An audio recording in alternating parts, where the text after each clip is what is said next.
Alhamdulillah, Alhamdulillahirabbil alamin. Wassalatu wassalamu ala asyrofil anbiya wal mursalin sayyidina maulana Muhammadin wa ala alihi wa sahbihi ajmain. Amma ba'du. Yang saya hormati Ibu Kabid Pembinaan Pendidikan Sekolah Dasar, yang saya hormati Korwil Jamili Kecamatan Rumau, Mas Yunus, dan biasa oleh Mas teman-teman kepala sekolah di Kecamatan Rumau yang saya hormati, teman-teman guru yang saya juga hormati. Alhamdulillah, syukur pada Allah Subhanahu wa Ta'ala atas nikmat yang diberikan kepada kita semuanya. Salawat dan salam kita aturkan pada Rasulullah Muhammad sallallahu alaihi wasallam. Bapak Ibu yang saya hormati, saya hampir lupa bahwa tanggal 24 Mei ini ada acara di Korwil Jamili. Karena lupa, saya mengasih memberi waktu kepada bidang kebudayaan tanggal 24 yang sama untuk acara guru-guru kesenian di Berlian. Jadi saya datang ke sana dulu, sambutan, kemudian ke sini. Bila lama-lama semakin lama jadi kepala semakin sering lupa nih saya. Semakin banyaknya aktivitas ya. Yang tidak lupa cuma satu, istri. Bapak, istri kalau bersama istri itu nggak lupa. Biasanya istri itu kalau di luar kota yang suruh telepon anak saya, video call si Hafid. Setelah itu istrinya ngapok. Video call.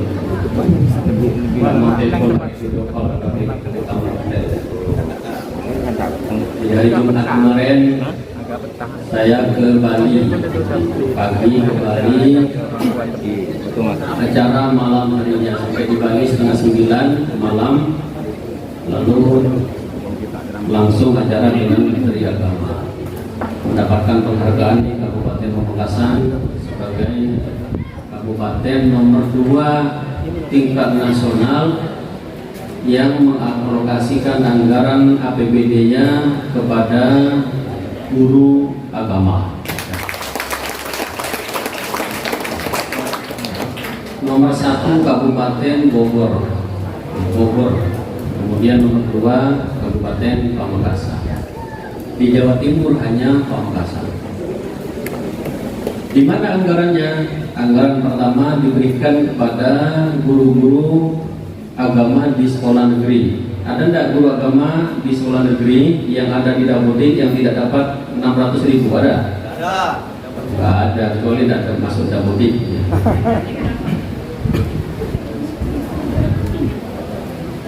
TK ada guru agamanya loh ya? Tidak ada. Mana ada guru bidang studi agama TK? Tidak ada. Di SMP juga sama. Jadi alhamdulillah kepedulian kita kepada guru agama ini luar biasa. Kemarin juga kita mengalokasikan anggaran percepatan sertifikasi guru. Jadi guru-guru yang mau sertifikasi ikut diklat tidak ada anggarannya, kita biayai seluruhnya 100%. Menghabiskan sekitar 1 miliar. Bapak Ibu sekalian yang saya hormati, pada kesempatan kali ini saya suruh memberikan sambutan sekaligus untuk memberikan hikmah. Nah, yang kedua ini yang paling berat bagi saya ya. Yang paling berat. Kenapa paling berat? Karena saya sudah lama tidak ngajari ngaji, sudah lama. Sejak menjadi kepala dinas pendidikan 2 tahun lebih sibuk di urusan-urusan menyelesaikan masalah. Masalah paling banyak adalah ibu-ibu yang mau cerai. Ini masalah yang kadang-kadang membuat kita ini berdebar. Berdebar kalau yang ingin cerai itu masih muda.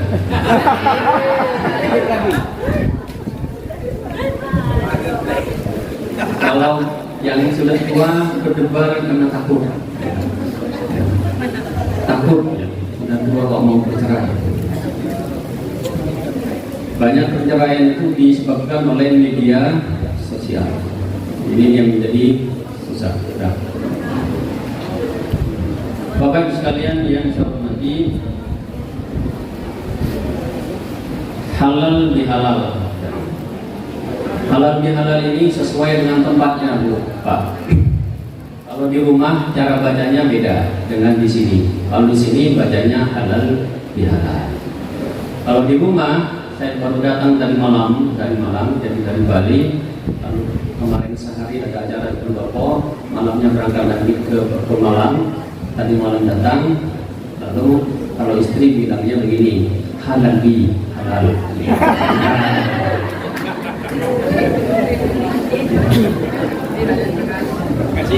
Jadi tergantung intonasinya ya. Kalau di rumah istrinya bilang apa? Halal bi, halal. Lanjut. Itu kode pertama. Kode kedua, sholat di samping saya. Nah, itu berarti sudah bisa sholat. Bapak, itu beda. Padahal kok sholat 2 rakaat? Enggak, sudah katanya. Sudah sholat wajibnya sudah lagi. Halal bi. Tapi kalau sesama guru jangan bilang gitu ya. Arab. Ya, Pak Ramli. Apalagi dengan kepala dinasnya, jangan bilang begitu ya. Maksudnya kalau mau beneran ya. Bapak Ibu yang saya hormati, kita ini baru melaksanakan ibadah puasa. Dan pada hari ini kita masih ada di bulan Syawal. Di bulan Syawal ini kita dianjurkan untuk melaksanakan acara halal bihalal. Acara halal bihalal. Jadi cepatnya halal bihalal. Acara halal bihalal ini sebagai bentuk syukur kepada Allah Subhanahu wa taala atas ibadah yang kita lakukan. Yuhibbu sallallahu alaihi wasallam ayyaqbala al-'idah bis sirri was surur. Bahwa Rasulullah sallallahu alaihi wasallam senang menyambut bulan Id ini dengan bahagia dan sukacita. Kenapa kita harus bahagia dan sukacita menyambut halal bihalal ini? Menyambut apa? Idul Fitri ini. Karena pertama, orang yang telah melaksanakan ibadah puasa diyakini dia menjadi seorang yang bertakwa. Sebagaimana di dalam Al-Quran disebutkan, yang semuanya sudah paham, yang ujungnya adalah la'allakum tattaqun. Tapi la'alla itu bukan berarti mudah-mudahan. La'alla adalah hidayatun, untuk meyakini bahwa benar-benar orang yang benar-benar melaksanakan puasa Ramadan pastilah dia menjadi orang yang bertakwa. Kenapa? Di dalam puasa kita diyakini, pertama, kita dididik untuk bangun malam melaksanakan sahur. Kebiasaan bangun malam melaksanakan sahur ini kalau dibawa setelah bulan puasa, maka dia akan menjadi orang yang bagus untuk melaksanakan sholat malam. Tetapi persoalannya setelah puasa Ramadan, biasanya kebiasaan ini ditinggalkan.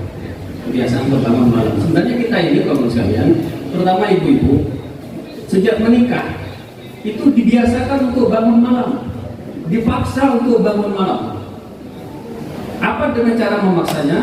Yaitu dengan anak-anak kita pada tengah malam bangun, ya kan? Jadi anak-anak itu kalau tengah malam bangun biasanya pada masa bayi. Jarang bayi yang tengah malam tidak bangun tuh jarang, ya kan? Biasanya kalau belum punya anak yang sering bangun malam cuma bapaknya. Kalau anak-anak kita punya bayi pasti dipaksa untuk bangun malam. Selama 2 tahun kita dipaksa untuk bangun malam. Paling tidak kita 1 tahun dipaksa bangun malam. Itu mestinya adalah pelajaran bagi kita semuanya agar dibiasakan bangun malam.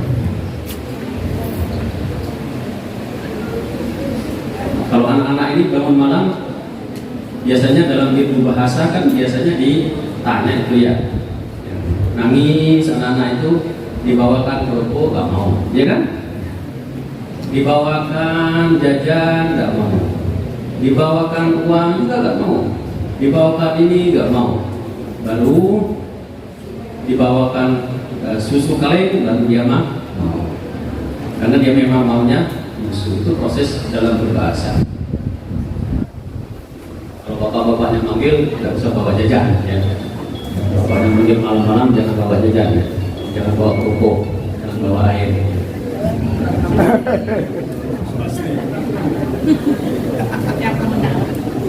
Halal bi.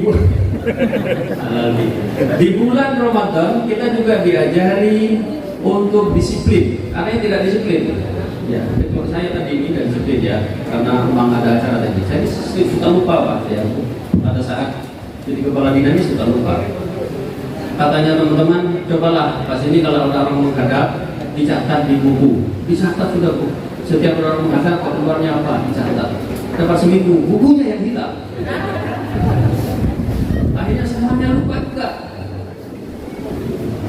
Kemudian dicatat di kalender, ya juga susah. Ya, karena kalendernya 1 hari tumpuk-tumpuk. Ya. Kemudian ada usul kepala bapak asisten. Ini adalah perempuan yang pernah jadi jeping kontasan. Nah, dulu saya konsultasikan dengan istri. Dikonsultasikan dengan istri, nggak setuju Pak. Saya nggak usah istiharap kalau begitu itu. Kenapa dia nggak setuju deh? Ada kekhawatiran. Bapak Ibu sekalian yang saya hormati, ada beberapa tanda. Jadi kalau kita ingin berpuasa lalu diterima, ada tandanya orang diterima itu. Yang pertama, yang tandanya orang diterima dalam sebuah amal ibadah. Ini dalam lama saya juga keringetan Pak. Saya juga keringetan ya. Dan ibu-ibu juga keringetan juga. Ini demonstrasi ala birokrasi ditempatkan supaya ada bantuan. Kalau sebesar ini dikasih kipas kayak apa? Tidak berapa. Mohon maaf aja mohon orang.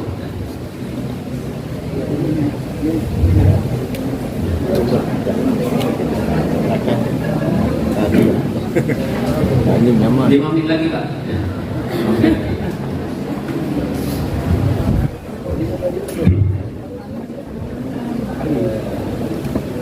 Tandanya bahwa ibadah kita diterima itu adalah wujdatul halawati bihi, adanya rasa nikmat pada saat beribadah.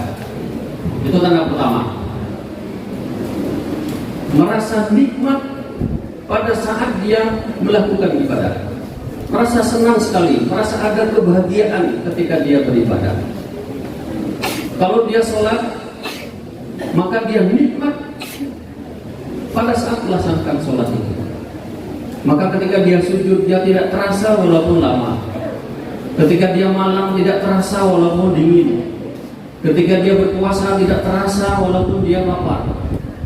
Ketika dia membaca Al-Quran, tidak terasa walaupun mulut dan pikiran capek. Adanya kenikmatan di dalam beribadah itu adalah bentuk bahwa tanda bahwa dia diterima amal.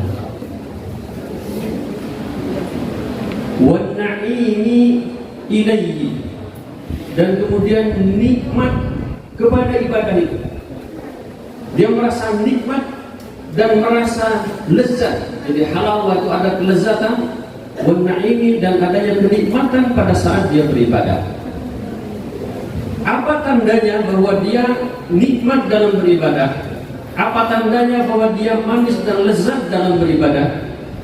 Adalah an-nasyatu, dia bersemangat, wal mudawamatu alaihi, dan dia istiqomah dalam melaksanakan itu. Itu tandanya. Kalau Bapak Ibu sekalian mengatakan bahwa iya saya merasa nikmat Pak kalau beribadah, iya saya merasa lezat Pak kalau beribadah, tetapi kalau dua ini tidak dipenuhi syaratnya, adalah an-nasyatu wal mudawamah, adanya semangat untuk beribadah, adanya istiqomah dalam beribadah, maka bohong kalau dia merasa nikmat.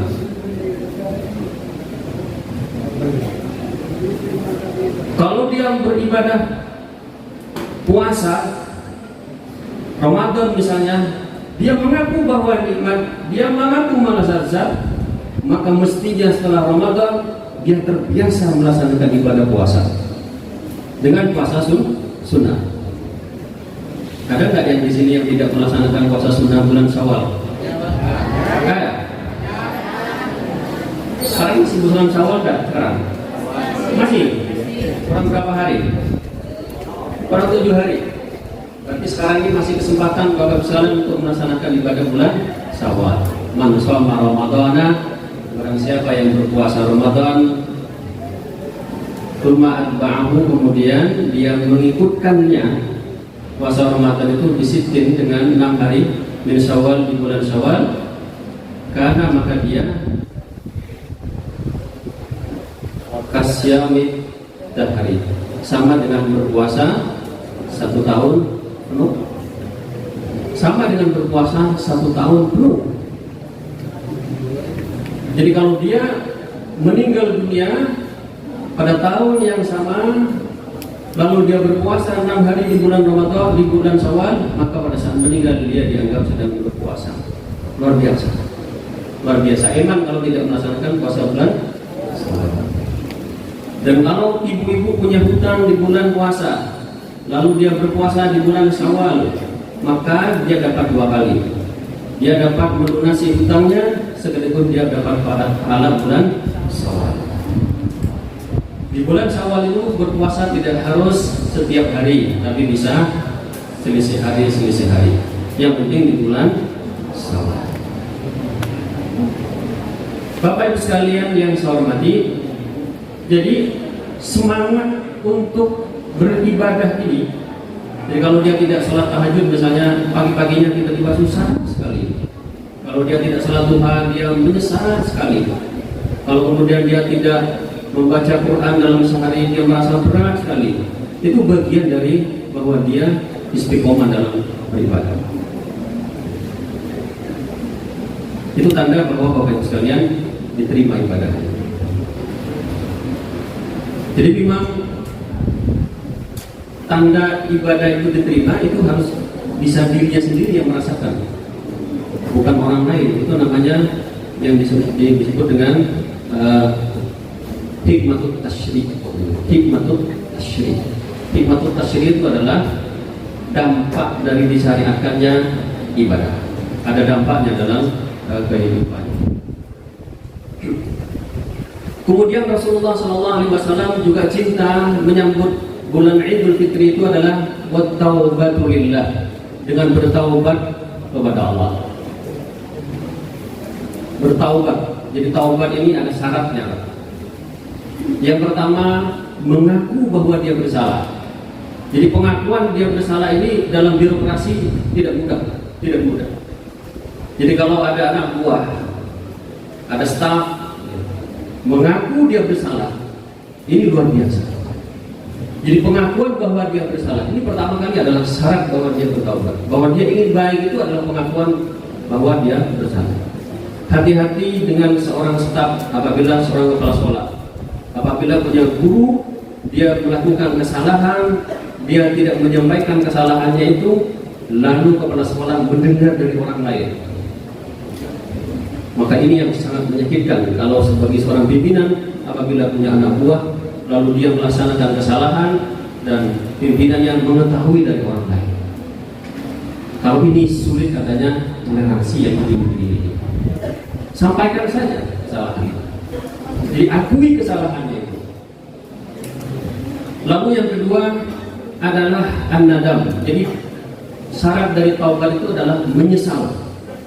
Setelah dia mengakui kesalahannya di hadapan Allah, baru yang kedua dia menyesal. Penyesalan Bapak sekalian menjadi rukun yang sangat penting di dalam bertaubat. Karena tidak semua orang bisa menyesal dengan kesalahannya itu. Setelah mengakui, belum tentu orang itu menyesal. Ada peristiwa pertama, dosa pertama yang dilakukan oleh umat manusia, hamba Allah itu adalah apa? Dosa pertama adalah iri dan sombong yang dilakukan oleh iblis. Jadi iblis itu dalam tafsir Ibnu Katsir itu bukan namanya iblis. Jadi iblis itu namanya adalah Abul Jan. Abul Jan ini silakan dibuka di surat Al-Baqarah tafsir Ibnu Katsir tadi. Jadi iblis itu asalnya adalah Abul Jan, nenek moyangnya jin. Nenek moyangnya jin. Jadi dua makhluk pertama kali ini yang ada adalah jin dan manusia. Makanya sesungguhnya ada orang mengatakan bahwa setan itu tidak ada. Di dalam surat An-Nas itu kan dikatakan alladzi yuwaswisu fi sudurin nasi minal jinnati wal ins. Kita minta perlindungan itu dari jin dan manusia, bukan dari setan. Dan ada pun jin yang bersifat menggoda, jin yang bukan manusia menggoda, jin yang suka menyesatkan itu kemudian disebut dengan syaitan. Jadi asy-syaitan itu dalam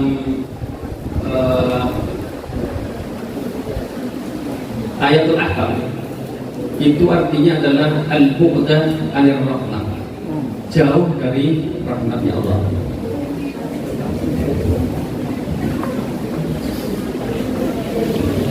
Jauh dari rahmatnya Allah. Semua manusia makhluk Allah yang jauh dari rahmat Allah yang disebut dengan syaitan.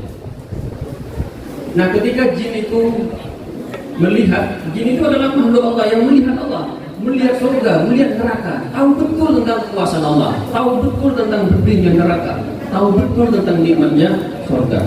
Tapi ketika rasa iri itu muncul, maka keimanan jin ini menjadi luntur. Jadi hati-hati dengan sifat yang tadi. Apa? Iri. Iri. Yang kedua adalah sombong. Jadi jin ini adalah makhluk yang sombong pertama kali yang melakukan dosa kepada Allah. Khalaqtani min nar wa khalaqtahu min tin. Saya diciptakan dari api neraka dan kemudian dia diciptakan dari tanah. Nah, ini dalam dunia birokrasi kita, di dalam kedinasan ini sering muncul, Pak. Sering muncul. Karena kepala sekolah penekanan kan gitu ya. Kepala sekolah di kelasnya, kepala sekolahnya dianggap tidak begitu pinter, maka muncul itu semua. Armas. Dari urutan kepala lain. Si kepala sekolah juga demikian. Aja tentang aqua. Kalau ada sikap meremehkan, merendahkan orang ini, maka ini sifat yang paling dibenci oleh Allah Subhanahu wa taala. La yadkhulul jannata, tidak akan masuk surga. Man kana fi qalbihi mithqala dzarratin min kibarin. Tidak akan masuk surga seorang yang dalam hatinya masih ada satu dzarrah dari sifat sombong. Di dalam tafsir Al-Hikam penjelasannya, Hikam atau As-Sakandari itu pernah dikisahkan ada seorang murid itu bukan siswa ya. Kalau dalam ilmu tasawuf murid itu bukan diartikan sebagai peserta didik gitu ya. Orang yang masih dalam perjalanan menuju Allah. Dia punya musyrik, punya pembina. Makanya kalau agama itu man la syaitan fa syaitan syaihuhu. Barang siapa yang tidak punya pembina, yang tidak punya musyrik, yang tidak punya pembimbing, maka setan yang akan jadi pembimbingnya. Jadi kalau belajar agama mestinya punya pembimbing. Ada seorang murid yang dia selama 30 tahun tidak bisa khusyuk kepada Allah. Teman-temannya berzikir, dia tidak bisa khusyuk. Dia baca Quran, tidak bisa khusyuk. Pernah tidak ibu mengalami ini? Selalu. Sholat tidak bisa khusyuk. Bukti bahwa sholat tidak bisa khusyuk itu merasa lama, ya, merasa lama. Sholat itu merasa lama. 30 tahun si murid ini tidak pernah khusyuk. Sementara teman-temannya bisa khusyuk. Tidak bisa konsentrasi. Tapi tidak seperti ceritanya santri. Ya, ada santri yang pada saat kiainya menjelaskan tentang surga neraka, pada saat sampai ke neraka, si santri itu nangis. Kemudian oleh si gurunya ini tanya, dikira dia sedang khusyuk karena takut kepada neraka dan ingin mendapatkan surga. Ditanya, kamu tadi kenapa kok menangis? Ya, kiai, kenapa? Menjawab, ini boleh mati. Bukan karena khusyuk. Dengan lain, dulu pernah haji. Tapi bukan kiai. Kalau kiai itu hanya 2, kalau lora 1. Kalau di pondok itu, kalau belum punya istri 2 belum disebut. Makanya alhamdulillah tadi Nani ini bilang saya Ahmad Zaini. Kita disebut kiai. Kiai itu sesungguhnya bahasa Jawa. Iki kiai. Kiai itu ini saja. Jadi di Jogja itu ada kerbau, kemudian disebut dengan Kiai Selamat. Kerbau Kiai Selamat. Ada Kiai Peleret. Ada Kris-kris itu banyak disebut dengan Kiai. Di Kiai itu bahasa Jawa. Di Kiai. Nah, si murid ini yang tidak bisa khusyuk selama 30 tahun ini, lalu dia konsultasi kepada musyrifnya, kepada murabbinya. Lalu dia mengatakan, ini saya ini 30 tahun kiai tidak bisa khusyuk. Kalau beribadah saya tidak bisa, dia menyatu dengan Allah. Kenapa nih kiai? Sudah, kalau begitu besok pagi menghadap saya. Baik. Ketika menghadap, lalu rambutnya digunduli, bajunya dibuka, tinggal celana pendeknya. Yang penting nggak menutup aurat. Laki-laki itu auratnya mulai dari apa? Atas. Mulai dari pusar sampai di bawah lutut. Tapi aslinya bukan itu. Aslinya hanya 3 saja. 3 benda itu ya. Itu saja ya. Yang tidak boleh. Yang tidak boleh dipertontonkan. Aslinya itu. Ya. Tapi kalau masa mau ditutup itu saja, mau ditutup pakai karet itu tidak bisa. Lalu dengan kaidah fikih, mana yatimul wajib tidak bihi bahwa wajib. Barang sesuatu yang tidak bisa sempurna kecuali dengan sesuatu itu, maka sesuatu itu menjadi wajib. Jadi apabila menutup yang 3 itu, kalau perempuan kan segitiga, kalau ini 3 buah. Kalau misalnya yang 3 itu tidak bisa ditutup kecuali tidak sempurna dengan sesuatu itu, maka sesuatu itu akhirnya menjadi wajib juga. Jadi pakai celana pendek itu akhirnya menjadi wajib juga karena bisa menyempurnakan penutup terhadap alat kelaminnya si laki-laki ini. Akhirnya menjadi wajib dengan kaidah mana yatim wajib kita pilih bahwa wajib. Silakan diperiksa di dalam kitab Sulam Sakinah, itu masih kitab kecil-kecil ya. Saya periksa itu dalam tafsirnya, dalam jelasan syarahnya itu ya. Bapak Ibu sekalian yang saya hormati, setelah digunduli si murid ini, lalu diberi celana pendek, lalu di depannya diberikan sebuah keranjang. Di keranjang itu ada banyak sekali makanan, buah-buahan. Lalu dia disuruh untuk keliling kampung dengan mengatakan, siapa yang bisa meludahi saya kasih korma. Siapa yang bisa menempeleng saya saya kasih apel.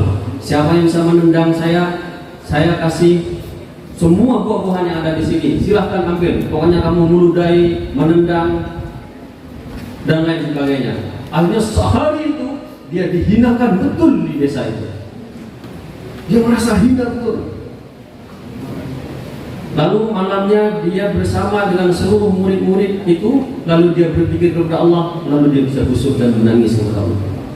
Lalu dia menghadap lagi kepada sang musyriknya itu. Kenapa saya bisa menangis? Iya, karena selama ini kamu sebagai anak sultan, sebagai anak raja masih timbul sombong dalam dirimu. Maka kamu tidak bisa khusyuk dalam beribadah. Makanya kalau ingin menghilangkan ini, maka hilangkan dulu rasa sombong. Kalau masih itu muncul, berbahaya. Kadang-kadang jadi tetap saja sombong. Bagaimana kalau jadi kepala sekolah? Baru masuk 2 bulan aja udah sombongnya luar biasa, ya, karena dia S2 dan dia apa? Bagaimana kalau jadi pegawai negeri? Sombongnya kayak apa lagi dia tuh? Jadi pegawai negeri baru saja sudah sombong. Bagaimana dia kalau jadi kepala sekolah? Jadi kepala sekolah sudah sombong, apalagi menjadi kasih. Jadi kasih aja sombong, apalagi jadi kabit. Jadi kabit sombong, apalagi jadi kepala dinas. Jadi kepala dinas sombong, apalagi jadi sekda. Jadi sekda sombong, apalagi jadi bupati. Dan seterusnya. Itu yang harus diintrospeksi tadi kita semua. Jangan-jangan kita ini tidak bisa busuk gara-gara itu juga, ya kan? Bapak Ibu sekalian yang saya hormati, jadi bertaubatulillah, jadi yang disenangi oleh Rasulullah, jadi bertaubat kepada Allah SWT setelah akhir di bulan Ramadan dan menyambut bulan Syawal. Tidak ada satupun orang yang tidak berdosa, tidak ada. Makanya kata Rasulullah, ada 4 hari raya, 4 hari raya dari umat manusia. Yang pertama adalah ketika orang itu dalam 1 hari dia tidak berdosa, maka hari itu dia wajib merasakan hari rayanya. Tidak pernah melakukan dosa, maka dia wajib merayakan hari rayanya, karena dia hari itu tidak berdosa. Semua orang pasti mengalami dosa itu, biasa itu ya. Karena dengan dosa itu maka muncul taubat. Tidak ada taubat tanpa adanya dosa. Dan Allah mencintai orang-orang yang bertaubat. Innallaha yuhibbut tawwabin wa yuhibbul mutatahhirin. Allah mencintai orang-orang yang bertaubat dan mencintai orang-orang yang mensucikan diri. Tidak ada taubat kecuali pada orang berdosa. Semua orang pasti mengalami dosa ini. Ada sahabat yang bertemu dengan seorang perempuan yang ingin menghadap Rasulullah. Lalu perempuan yang mengatakan, saya ini kemarin berzina. Oh iya. Setelah berzina saya hamil. Oh iya. Setelah hamil saya melahirkan. Bagus. Tapi setelah melahirkan anak saya bunuh. Masya Allah. Saya menghadap Rasulullah, bagaimana caranya bertaubat? Kemudian apa kata Rasulullah? Dia kata si sahabat ini, halakti wa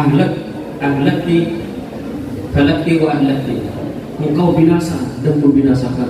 Engkau berzina sekaligus membunuh anakmu. Engkau binasa dan membinasakan. Tidak ada taubat bagimu. Si perempuan itu berlari menangis sampai dia pingsan.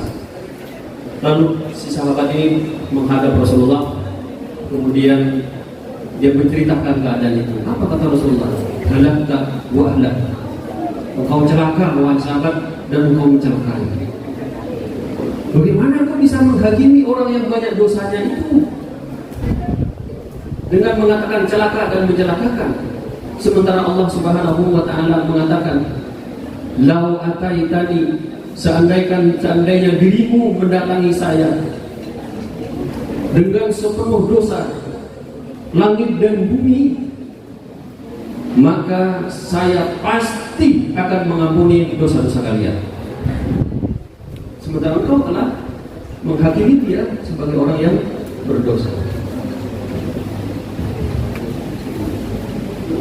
la'atani Tuhan, maka sungguhnya saya akan mendatangi dia orang yang bertaubat itu bi qurabil ardi maghfiratan, dengan sepenuh bumi, dengan ampunan Allah Subhanahu wa taala. Masih ingat kan seorang perempuan pelacur yang kemudian dia masuk surga gara-gara apa? Ya, yang dihitung oleh Allah apanya ternyata? Jumlah dosanya, apa jumlah ini? Karena orang masuk surga itu Bapak sekalian bukan tergantung amalnya, bukan, tetapi tergantung rahmat Allah.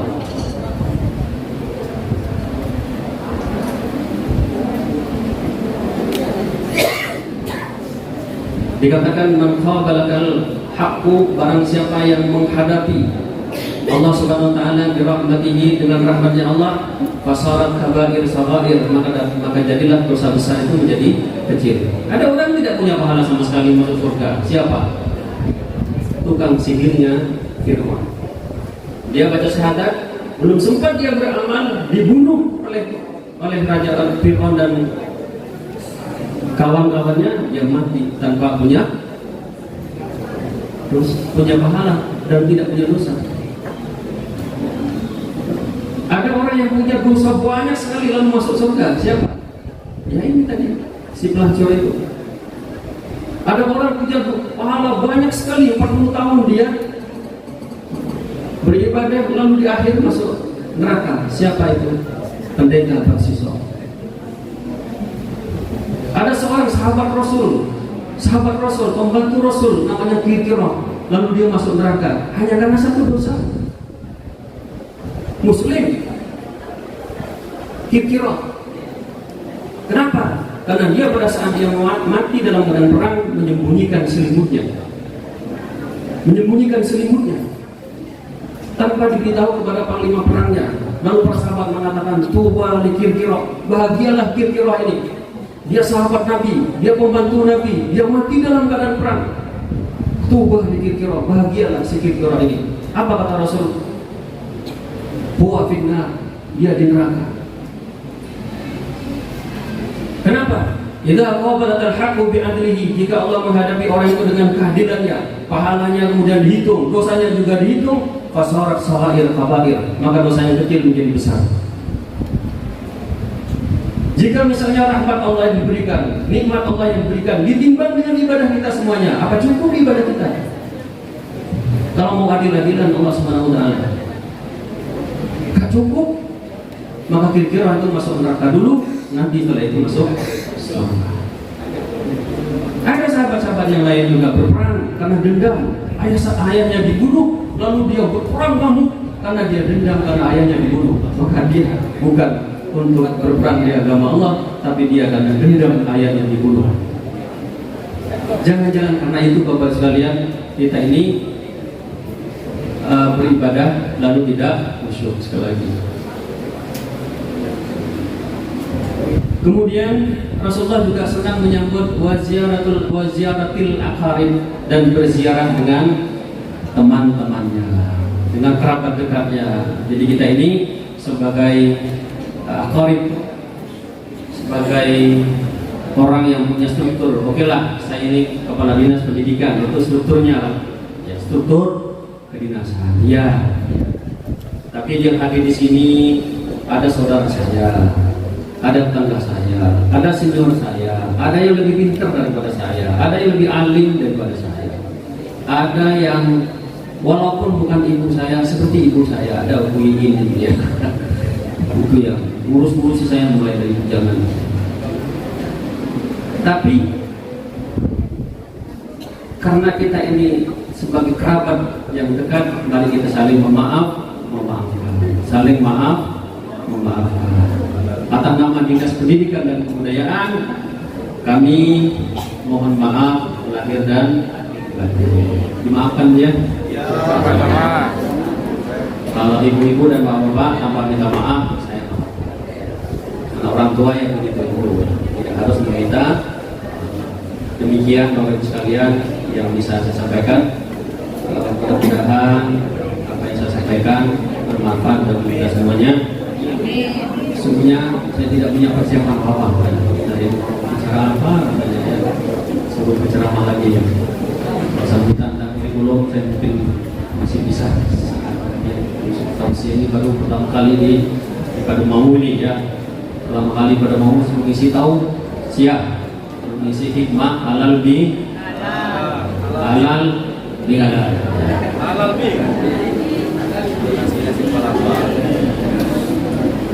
Saya nitip ya, nitip pendidikan di kecamatan. Ada mau kalau ada masalah, ada persoalan, jangan disampaikan ke orang luar pendidikan, sampaikan kepada teman-teman dinas pendidikan, sampaikan kepada Korwil, sampaikan kepada kepala bidang, kepada kasih, kepada saya sampaikan ya. Jadi jangan sampai palsu keluar ya, takut justru melahirkan masalah baru ya. Saya nitip jaga kekompakan, jaga kebersamaan, jaga silaturahmi. Silaturahmi. Apa bedanya tahu? Ya, sila itu artinya nyambung ya, rahim itu ya rahim. Jadi kalau silaturahim nyambung rahim ya. Biasanya malam hari ya. Biasanya malam hari. Jadi kalau sama istrinya bilang mau silaturahim, harus paham ibu-ibu ya. Kalau bapak-bapaknya minta silaturahim harus paham. Kalau ibu minta silaturahim juga harus paham. Kalau siang namanya silaturahim. Menyambung kasih sayang. Tapi pastinya jangan diambil hatinya, jangan diambil.